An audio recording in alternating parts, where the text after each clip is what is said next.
ప్రతి ఆదివారము 2 సంఘాలకు నేను సీనియర్ పాస్టర్గా ఉంటూ ఆరాధనలు నడిపించి వాక్యాన్ని బోధిస్తూ ఉన్నాను.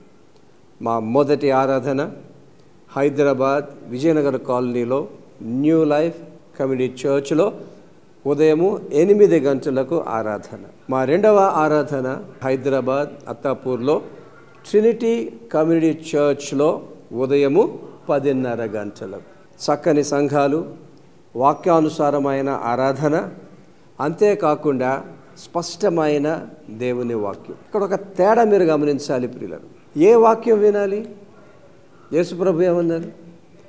మనుషుడు రొట్టె వలన మాత్రము కాదు కానీ దేవుని నోటి నుండి వచ్చి ప్రతి మాట వలన జీవించు. మరేంటి ఆ దేవుని నోటి నుండి వచ్చిన ఆ దేవుని మాట?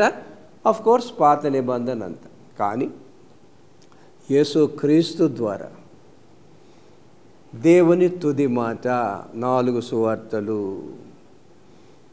ఆ మాటల్లో జీవమున్నది, ఆ మాటల్లో ఆశీర్వాదాలు ఉన్నాయి. మీరు వింటూనే ఉన్నారు. నేను యేసుక్రీస్తునే బోధిస్తాను, ఆయన బోధలే బోధిస్తాను. ఎందుకు? మనకు కావాల్సినవి అవే కనుక. ఏ సందేశములో అన్న యేసుక్రీస్తు అన్న మాట లేకపోతే వినే అవసరం లేదు.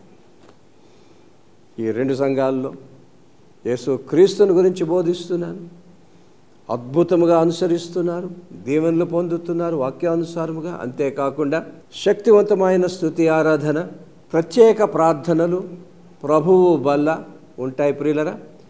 ఆరాధన అయిన తర్వాత ఎవరైతే ప్రార్థనలు కోరుతున్నారో వారి కొరకు ప్రత్యేకంగా నేను స్వయంగా ప్రార్థన చేస్తున్నాను. గనుక ప్రియులరా, మీ అందరినీ కూడా ప్రేమపూర్వకంగా ఆహ్వానిస్తున్నాను. రండి, ఈ ఆరాధనలో పాల్గొనండి, యేసు ప్రభు మాటలు వినండి, ప్రత్యేక ప్రార్థనలు చేయించుకొని అద్భుతంగా ఆశీర్వదింపబడండి.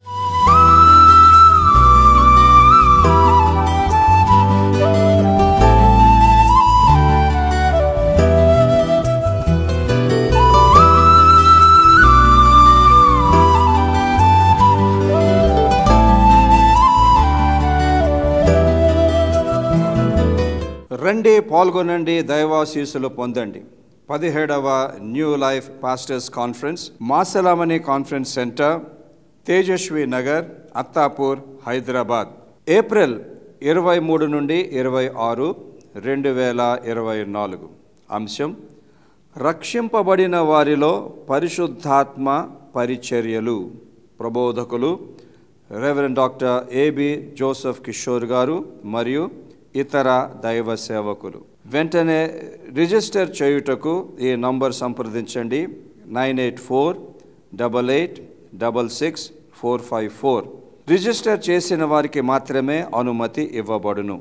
ప్రాముఖ్యమైన ప్రకటన: నా కుమారుడు డాక్టర్ ఏబి సుహాస్ మాసిలామణి ప్రపంచములోనే పేరుగాంచిన రోబోటిక్ నీ రీప్లేస్మెంట్ సర్జన్. మన దేశములోను అమెరికాలోను అత్యున్నతమైన ఆర్థోపెడిక్ విద్యను అభ్యసించి ప్రస్తుతం హైదరాబాదులో ఆర్థోపెడిక్ చికిత్సను అందిస్తున్నారు.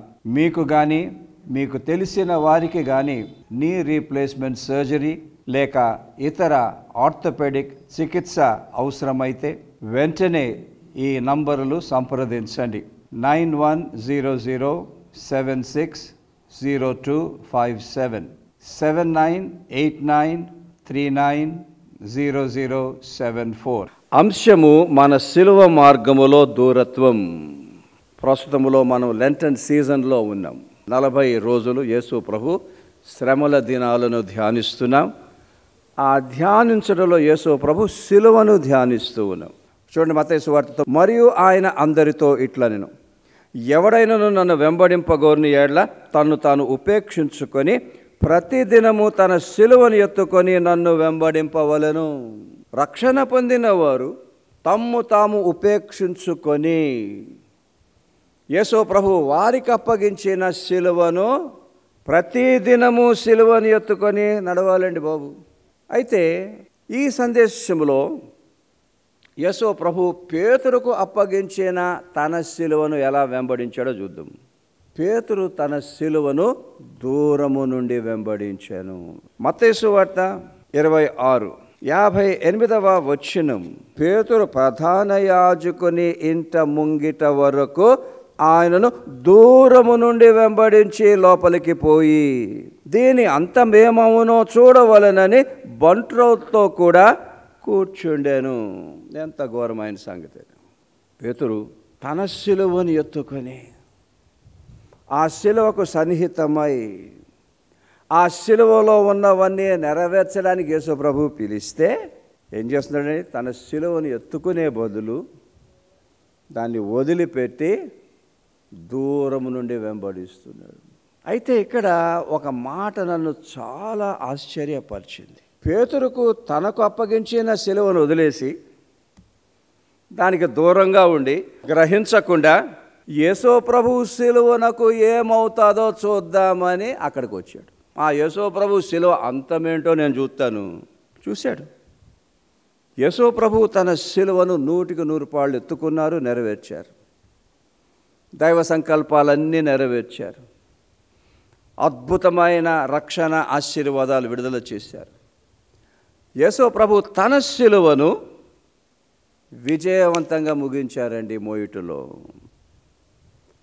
కానీ ఇక్కడ ప్రాబ్లం ఏంటో తెలుసా ప్రియులరా? పేతురు, నువ్వు యేసు ప్రభు సిలువను గురించి చాలా ఆలోచన చేస్తున్నావు, కానీ మీరు నీ సిలువకు నీవు దూరం అయ్యావన్న సంగతి నీకు తెలుసా?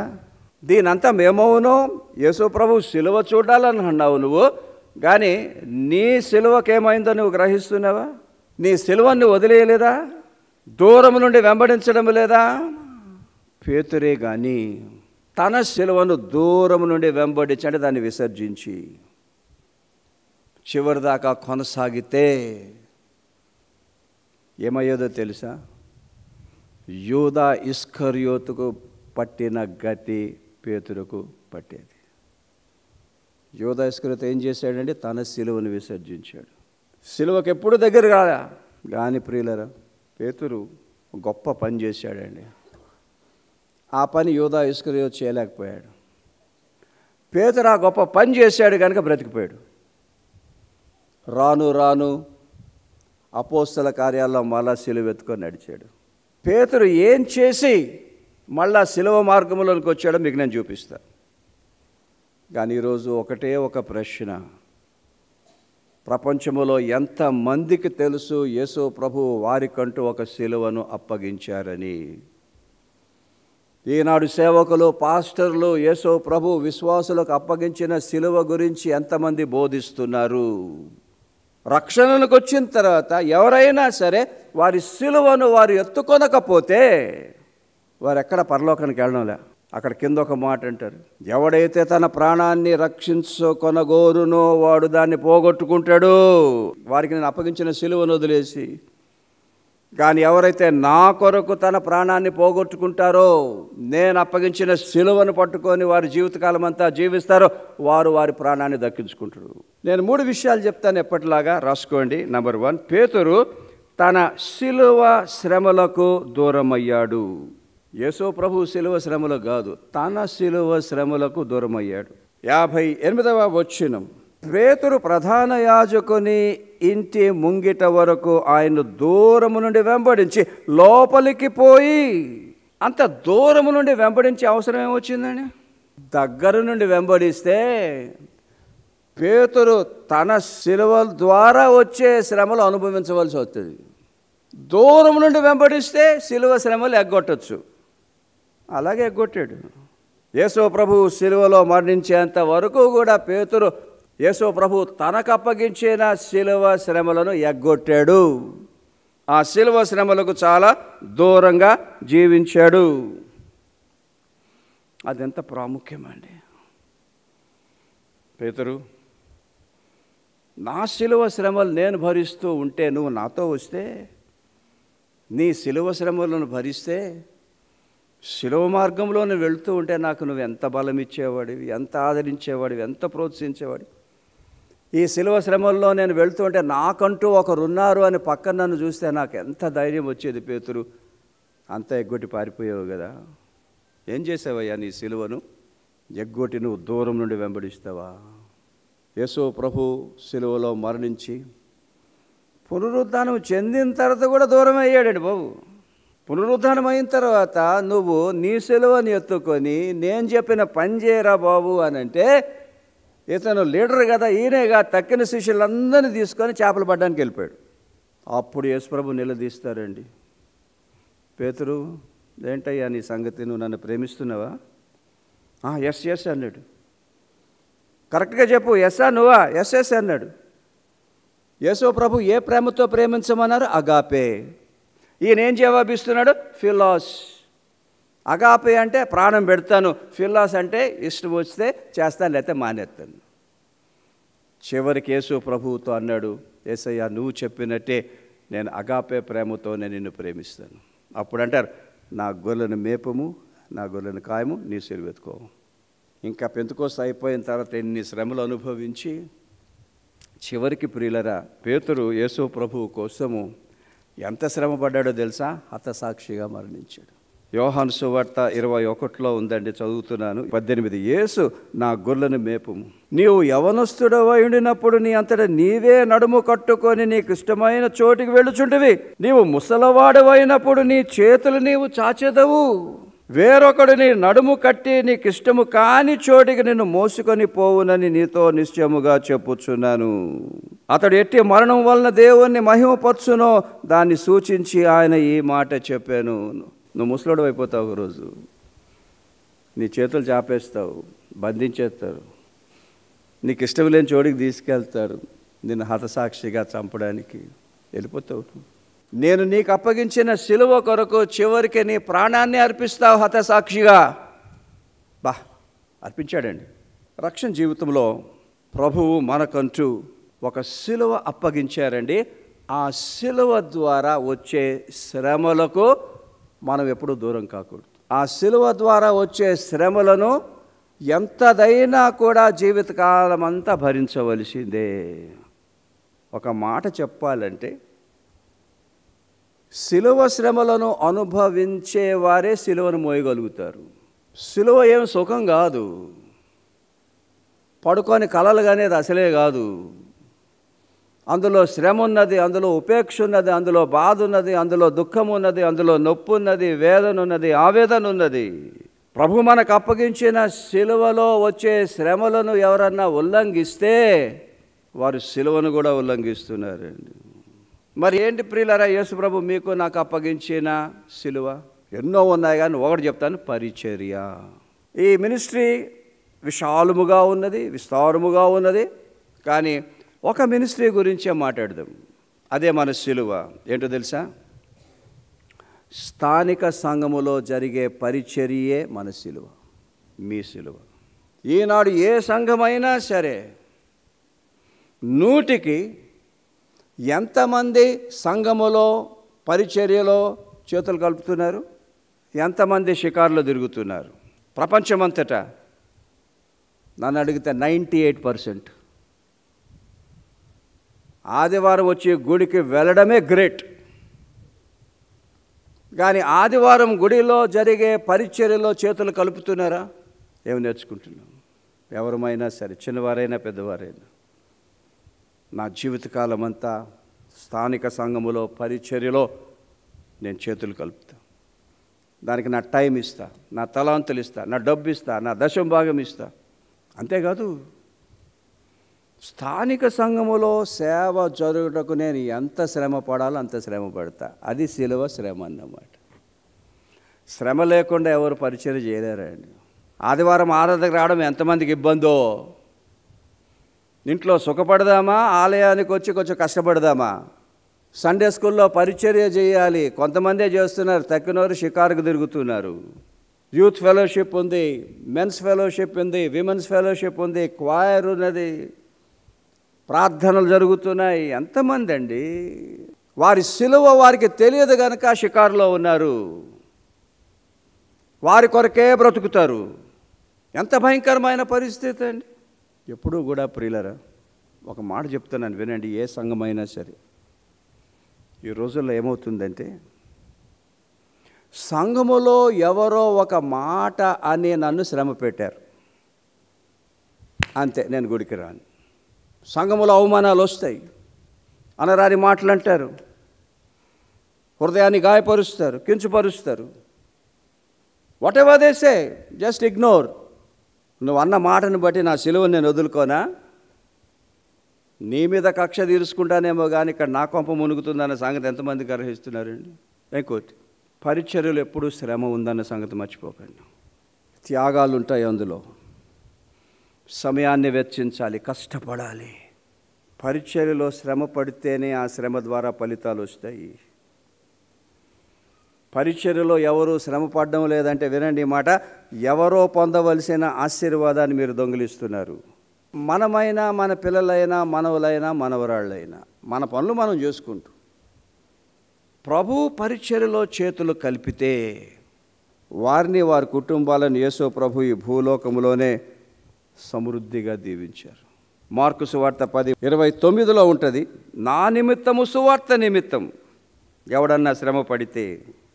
30వ వచనం, ఇప్పుడు ఇహమందు హింసలతో పాటు శ్రమలుంటాయి, నూరంతలుగా ఇండ్లను, అన్నదమ్ములను, అక్కజెల్లను, తల్లులను, పిల్లలను, భూములను రాబో లోకమందు నిత్య జీవను పొందుదమని మీతో నిశ్చయముగా చెప్పుచున్నాను.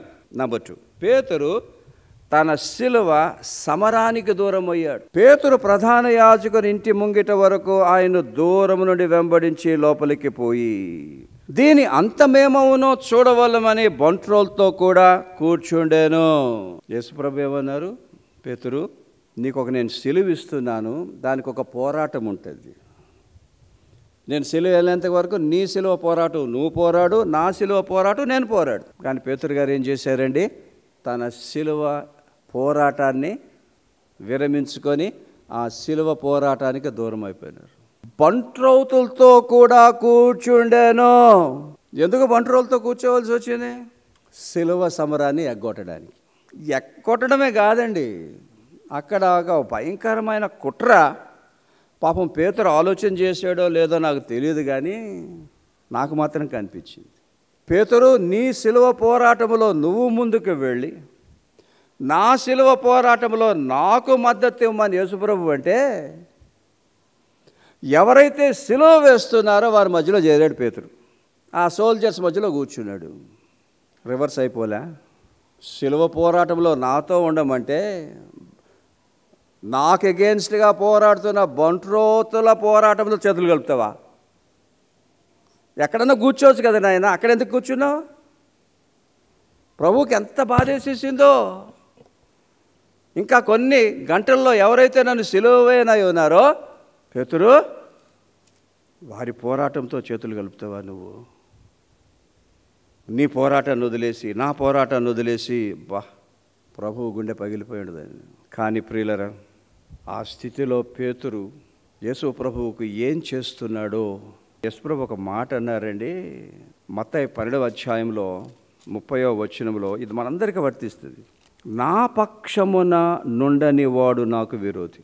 పేతురు ఎవరి పక్షంగా ఉన్నాడు? ఇప్పుడు విరోధుల పక్షంగా ఉన్నాడు, బంట్రోతుల పక్షంగా ఉన్నాడు. యేసు ప్రభువు నాకు విరోధముగా ఉన్నాడు. మరి ఈ మాటే కానీ పేతురు జీవితంలో నెరవేరితే, పేతురు ఎవరండి? యేసుక్రీస్తుకు విరోధి. కానీ రాను రాను పేతురు గ్రహించాడండి. పెంతెకోస్తు తర్వాత తన సిలువ సమరాన్ని చేపట్టాడు. ఆ పెంతెకోస్తు రోజే ప్రసంగం చేస్తే 3000 మంది రక్షణ పొందారు. జీవితకాలం అంతా అపోస్తల కాలి అద్భుతమైన సేవ చేశాడు. జీవితకాలం అంతా వరకు ఒక్క క్షణము కూడా పోరాటాన్ని వదల్లా. పేతురు పత్రికలో ఒక మాట అంటాడండి, నేను చనిపోయిన తర్వాత కూడా ఈ విషయాలు మీకు జ్ఞాపకము చేస్తున్నట్టు పేతురు పత్రికలు అనేక విషయాలు రాశాడు. అంటే తను చనిపోయిన తర్వాత కూడా తన పోరాటాన్ని కొనసాగించాడు పత్రికలు రాయటం ద్వారా. ప్రియులరా, రక్షణ జీవితంలో మన వ్యక్తిగత పోరాటాలు అందరం తెగ లాగించేస్తున్నాం. ఒకరోజు వచ్చిందంటే అన్ని పోరాటాలే. ఉద్యోగం అన్న పోరాటము, వ్యాపారం అన్న పోరాటము, సంసారం అన్న పోరాటము, పిల్లలన్న పోరాటము, అన్ని పోరాటాలే. ఆ సిలువ కొరకు ఏమన్నా పోరాటం అవుతుందా? ఎంత ఆశ్చర్యం వేస్తుందండి, భయం వేస్తుంది. ఓ విశ్వాసులారా, మీరు ఎక్కడున్నారు? మీరు ఏం విన్నారు? ఏం నేర్చుకున్నారు? ఏం చేస్తున్నారు? ఎక్కడికి వెళ్తున్నారు? పేతురే కానీ తన శిలువ పోరాటములో ఓడిపోయి ఉంటే యూదా ఇస్కరియోతుతో కలిసేవాడు. మరెంతమంది ఈనాడు విశ్వాసులు వారి శిలువ పోరాటంలో ఓడిపోతున్నారండి? శిలువ పోరాటానికి ఎంత దూరంగా ఉన్నారండి? ప్రభు మనకు అప్పగించిన శిలువలో ఎన్నో పోరాటాలు ఉన్నాయి, కానీ ఒక 3 మీకు నేను చెప్తాను, రిఫరెన్స్ ఇస్తాను. నంబర్ 1, మన విశ్వాసం విషయంలో మంచి పోరాటం పోరాడాలండి. 1 Timothy 6:12 fight the good fight అంటాడు. మంచి పోరాటం పోరాడితే తిమోతి నువ్వు కూడా పోరాడు. మంచి పోరాడు నీ విశ్వాస విషయం. విశ్వాసాన్ని కాపాడుకో. ఆ విశ్వాసంలో ఉన్న సత్యాలను తెలుసుకో. ఆ సత్యాలని అనుసరించు. గాలి విశ్వాసము, డొల్ల విశ్వాసము, పనికిరాని విశ్వాసము నాకు వద్దు. విశ్వాసంలో ఉన్న సత్యాలు నువ్వు గ్రహించి వాటి విషయంలో మంచి పోరాటాన్ని నువ్వు పోరాడు. 2వ పోరాటం, ఆత్మ శరీరానికి, శరీరం ఆత్మకు వ్యతిరేకంగా పోరాడుచున్నాయి. ప్రాచీన స్వభావం, నవీన స్వభావం. ప్రాచీన స్వభావం అంటది యేసుప్రభుకు నువ్వు దూరంగా వెళ్ళి రాకపోయినా పర్లా, నువ్వు సిలువ ఎత్తుకోపోయినా పర్లా, నువ్వు బాగానే ఉన్నావు కదా, ప్రభువుకి ఇష్టం లేదు ఏదైనా చేసుకో పర్లా. నవీన స్వభావం అంటే నో, నువ్వు సిలువ ఎత్తుకోవాలి, వాక్యానుసారంగా జీవించాలి, ప్రభువును నువ్వు సంతోషపెట్టాలి. ఆ నవీన స్వభావం అంటే పోరాటం. శిలువ పోరాటములో, ఆత్మకు శరీరానికి జరిగే పోరాటములో వినండి ప్రియులరా, మనము మన నవీన స్వభావాన్ని ఎంత జయింప చేస్తామో అంతగా శిలువను ఎత్తుకున్నవారం అవుతాం. 3వది చూడండి, మనము దురాత్మల సమూహముతో పోరాడుతున్నాం. ఎఫెసీ 6:12 సజీవంగా ఉండాలి, అందులో గెలవాలి. యేసుప్రభు అన్నారు, జయించు వానికి నేను జీవ కిరీటాన్ని ఇస్తాను. జయించాలి చివరిదాకా. ఏ విషయంలో కూడా ఈ పోరాటాన్ని విరమించుకోకూడదు.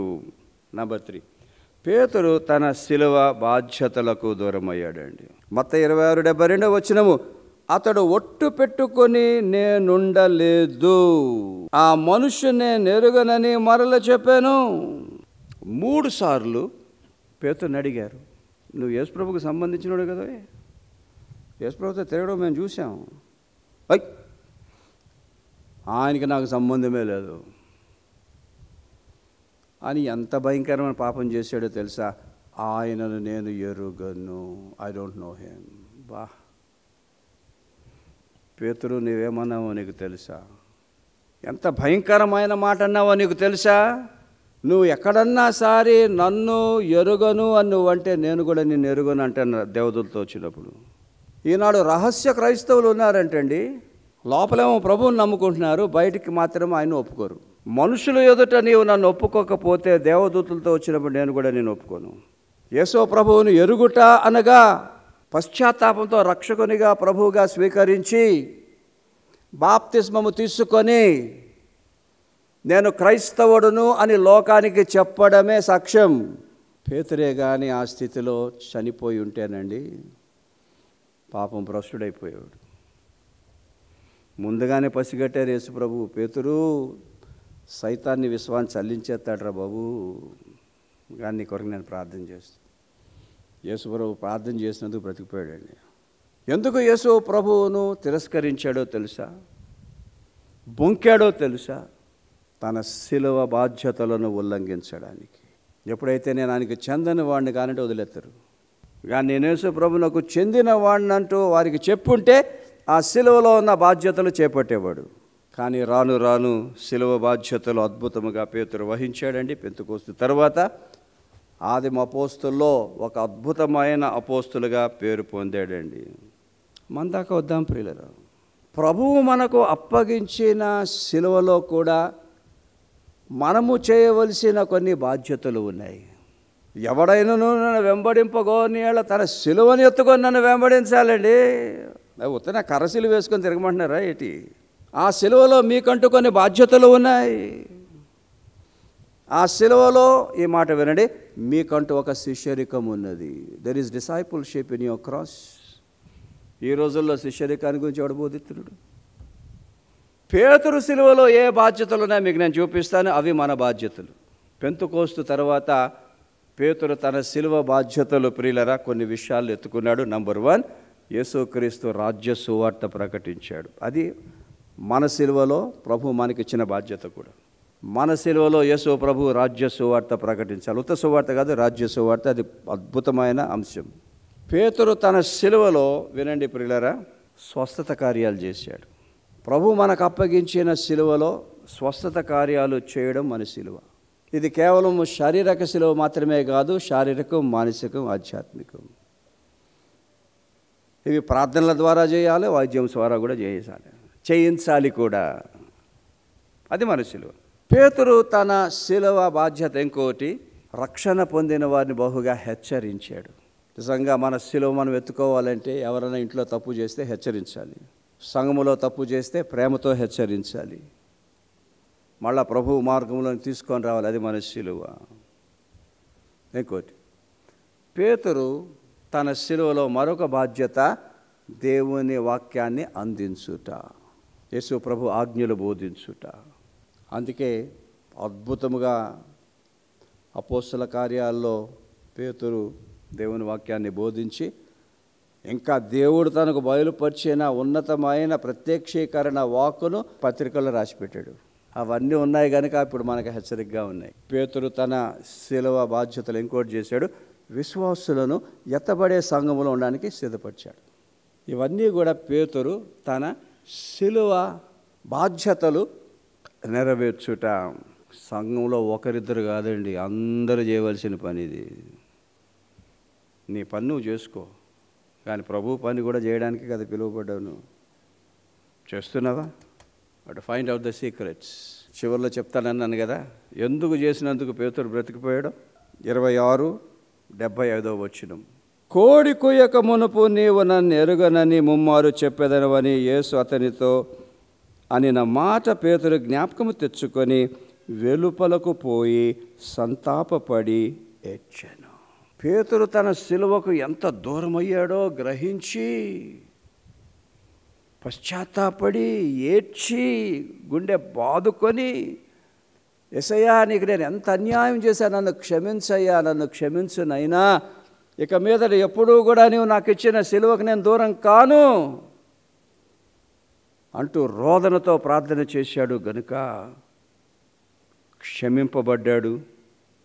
రాను రాను తన సిలువ ఎత్తుకున్నాడు. సిలువ కోసం శ్రమపడ్డాడు. తన సిలువ కోసం మంచి పోరాటం పోరాడాడు. తన సిలువలో ఉన్న బాధ్యతలు వహించాడు. నిలువబడిన ప్రార్థన చేసుకుని, సర్వశక్తి గల మా పరలోకపు తండ్రి, మా సిలువను మాకు జ్ఞాపకము చేస్తున్నావు. నీ సిలువను మేము ధ్యానిస్తున్నాం ప్రభువా, కానీ మా సిలువను కూడా ఆలోచన చేసి దాన్ని అర్థము చేసుకొని జీవితాంతం మా సిలువ మోయుటకు మాకు సహాయం చేయండి తండ్రి.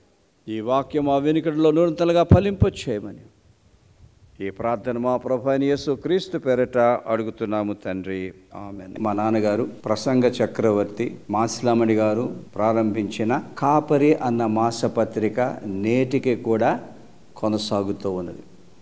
అద్భుతమైన పత్రిక. నాన్నగారి సందేశాలు, నా సందేశాలు, ఇతర దైవ సేవకుల సందేశాలు మాత్రమే ఉంటాయి ఇందులో. అది ప్రతి కుటుంబం తెప్పించుకోవాలి. ఇక్కడ వస్తున్న అడ్రస్కు మీరు ఆ సాలు చందా పంపించి అడ్రస్ మాకు తెలియచేసినట్లయితే ప్రతి నెల కూడా కాపరి పత్రిక మీకు వస్తుంది. అది మీరు చదవండి. విశ్వాసములో, ఆధ్యాత్మిక జీవితంలో అద్భుతముగా ఎదగండి. ప్రియులారా, ప్రస్తుతము నేను 5 భాషల్లో టెలివిజన్లో కార్యక్రమాలు ఇస్తూ ఉన్నాను. English, Telugu, Malayalam, Hindi and Tamil. చాలా ఖర్చుతో కూడింది. నాకు సహాయం చేయండి. శ్రేష్టమైన సందేశాలు, వాక్యానుసారమైన సందేశాలు యేసు క్రీస్తు నేను బోధిస్తున్నాను. ఎవరైనా ఒక కార్యక్రమాన్ని స్పాన్సర్ చేయాలంటే కూడా ఇక్కడ వస్తున్న నంబర్ కాల్ చేసి స్పాన్సర్ చేయండి. మీ కానుకలు పంపించుటకు ఇక్కడ వస్తున్న QR కోడ్ మీరు మీ సెల్ ఫోన్స్లో ఆ ఫోటో తీసుకోండి. దాని ద్వారా సునాయాసంగా పంపించగలుగుతారు. ఆన్లైన్లో పంపాలంటే ఇక్కడ వస్తున్న సమాచారము దయచేసి మీరు నోట్ చేసుకోండి. ఎవరైనా మనీ ఆర్డర్ పంపాలా లేకపోతే చెక్కు పంపాలి అని అంటే ఇక్కడ వస్తున్న అడ్రస్ మీరు నోట్ చేసుకొని దానికి మీరు పంపించవలసిందిగా కోరుతూ ఉన్నాను. ప్రియులరా, ఆశీర్వాదం చెప్తున్నాను. ఇప్పుడు మన తండ్రి అయిన దేవుని ప్రేమ, ప్రభు అయిన యేసుక్రీస్తు కృప, పరిశుద్ధాత్మ దేవుని అన్యోన్య సహవాసం వాక్యం విన్న వారందరికీ, సమృద్ధి వాక్యం కార్యక్రమాలకి, ప్రభు సేవంతటికి సదాకాలము తోడుగొనుగాక. ఆమెన్.